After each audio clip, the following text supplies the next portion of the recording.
Good day and welcome. This is the International Space Station Flight Control Room at the Johnson Space Center in Houston with the Expedition 29 update for Wednesday, October 26th. Flight Director Jerry Jason is leading today's Orbit 2 flight controllers, and serving as spacecraft communicator at Capcom is astronaut Anna Fisher. Mission managers met this morning to discuss the status of the mission. The Russian Space Agency managers reported that the packing of the Progress 42 vehicle is near completion. The purging of Progress 42's prop is complete, and the final burn in a series of current reboost maneuvers was conducted successfully this morning at 7:52 a.m. Central Time. That reboost burn of the Zvezda service module engines lasted about 1 minute and 54 seconds and raised the station's altitude by 2.7 miles at the apogee and 1.6 miles at the perigee. The station is now flying at an altitude of 251.3 by 233.2 statute miles. This puts the station at the correct altitude for the upcoming launch and docking of the Progress 45 cargo ship, next month's launch and docking of the Expedition 30 crew, and just 6 days after that, the landing of the Expedition 29 crew. The three Expedition 29 crew members, Commander Mike Fossum and flight engineers Satoshi Furukawa and Sergei Volkov, are continuing with their preparations for the arrival of the Expedition 2930 crew, continuing to pack the station. With the departure of Progress 42, the station will be ready for the arrival of that Progress 45 vehicle. That vehicle will launch at 5:11 a.m. Sunday. That's 4:11 p.m. Baikonur time. Progress 45 is filled with 2.8 tons of food, fuel, and supplies for the station, including 1,653 pounds of propellant, 110 pounds of oxygen and air, 926 pounds of water, and 3,108 pounds of spare parts, experiment hardware, and other supplies. Progress 45 has been mated to its Soyuz booster and is ready to roll to its launch pad at the Baikonur Cosmodrome in Kazakhstan on Friday just before sunrise. It will be docking to the Piers docking compartment on the station. That is scheduled for Wednesday, November 2nd at 6:40 a.m. Central Time. With the arrival of Progress 45, Fossum, Furukawa, and Volkov begin serious preparations for the arrival of the three new crew members. When the remainder of that Expedition 29 crew arrive, that includes Anton Shkaplerov, Anatoly Ivanishin, and U.S. astronaut Dan Burbank.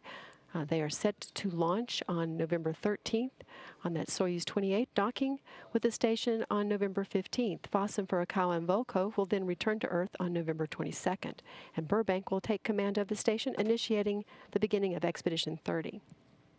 The three-person crew will work together for 36 days as they await the arrival and the remainder of that Expedition 30 crew. NASA's Don Pettit, Russia's Oleg Kononenko, and Europe's Andrei Kuipers will launch to the station aboard the Soyuz 29 spacecraft on or about December 26. In other activities today on board the space station, the Expedition 29 crew is involved in biomedical experiments and routine maintenance of that waste and hygiene system. They worked on that some yesterday.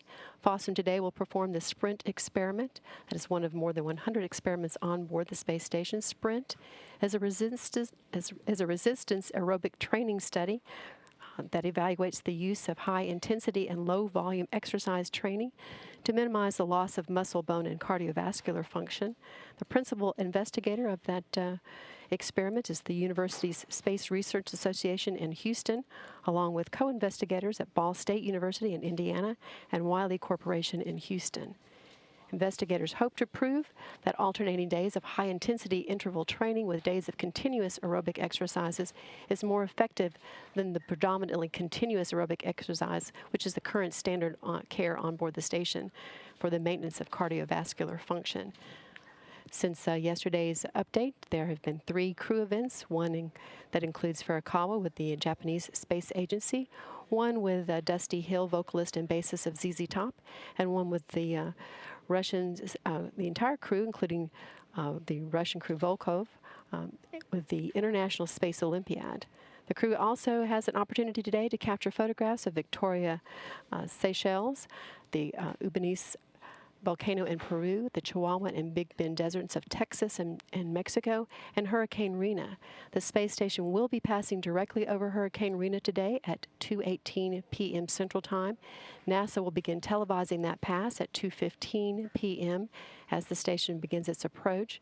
Rina currently is a Category 2 hurricane, but is expected to intensify and be a Category 3 by the time the station passes over.